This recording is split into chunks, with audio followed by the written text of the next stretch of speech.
suis Marcel Pigeon, accordéoniste de folklore du Québec, qui joue de l'accordéon depuis bon nombre d'années, en essayant de répandre le répertoire de mon grand-père. Parce que mon grand-père avait un répertoire particulier de valses lanciers, valses quadrilles qui ne se jouent plus aujourd'hui. Ça a été perdu, on ne sait pas pourquoi. Le valse lancier est tout simplement, en fait, une variation du quadrille des lanciers. Il y a eu ensuite plein de lanciers composés, hein, les Saratoga Lancer, tout ça, et avec l'avènement de la valse s'est répandue en gros dans la deuxième moitié du 19e siècle. On a commencé à mettre la valse dans les lanciers. Mario Boucher faisait des recherches, puis il avait entendu parler de valse lancier, mais il ne savait pas qui.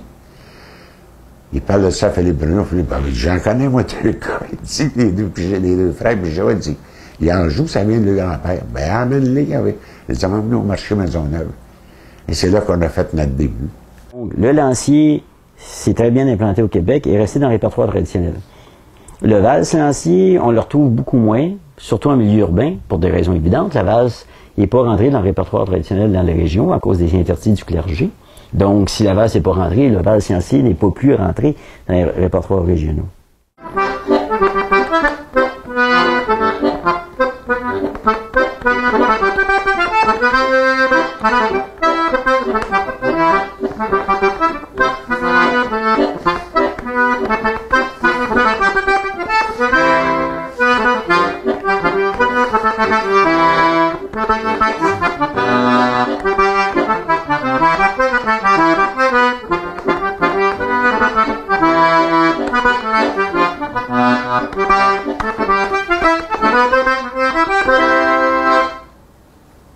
C'est une première partie du valse lancier, puis il y en a 4 autres. Il y en a 3 autres. Il y a 4 parties là. Donc, les valses lanciers ont généralement 4 parties. La dernière, ce n'est qu'une grande valse. Et ça se termine essentiellement, comme tous les lanciers, par la figure des lanciers. C'est les fameuses 2 colonnes qui avancent, qui reculent, les hommes d'un bord, les femmes de l'autre. Ça, c'est une figure qui a fait école tout le long du 19e. C'est la parade des lanciers, là. C'est les militaires avec leurs lances qui se promènent en colonne, qui avancent, d'où le nom. Bien, c'est que mon grand-père, à un moment donné, il lui avait acheté un accordéon neuf. Chaque fois qu'on allait là, ça nous intéressait. On a été élevés là-dedans. Puis à un moment donné, on disait au grand-père, ben, on aimerait ça avoir votre vieil accordéon, on va en pratiquer. Il lui l'a donné. Après ça, on a eu Philippe Bruno, qui nous a beaucoup aidés. Aujourd'hui, ceux qui apprennent l'accordéon ou le violon, ils ont des ordinateurs, ils ont tout.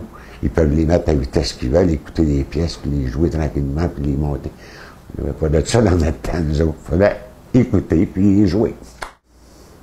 Chacun a sa manière de jouer. Chacun a sa technique à lui. C'est ça qui fait la beauté dans le folklore.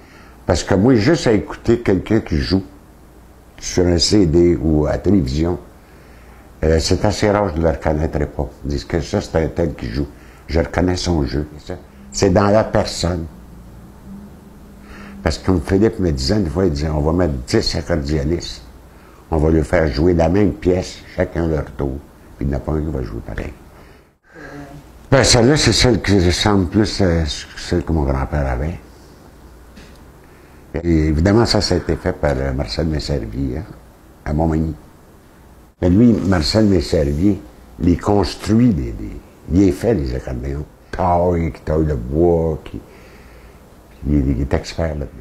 Puis comme ces accordéons-là, je les aime parce que la touche est rapide.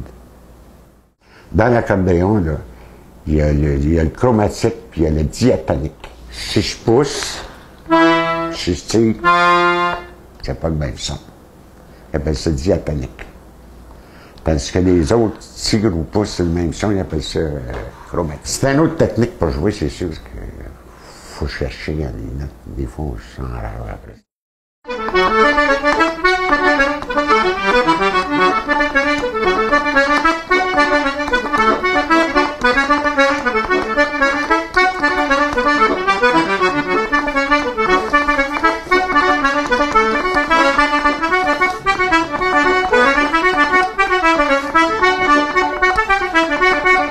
J'ai mon garçon qui a essayé, mais ils n'ont pas fait. C'est pour ça qu'on trouvait ça de valeur. On disait ça à mon frère. quand on sera partis tous les deux, ça tombe. C'est pour ça qu'on va essayer de... Malgré qu'on a pas mal réussi, parce qu'il commence à être pas mal connu.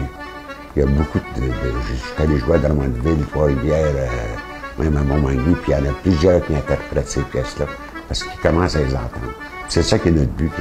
Alors on sera parti, au moins le répertoire continuera. Vous êtes sérieux quand vous jouez, je trouve? Ben, c'est parce que des fois, je me concentre. Voici, ils me disent tout ça.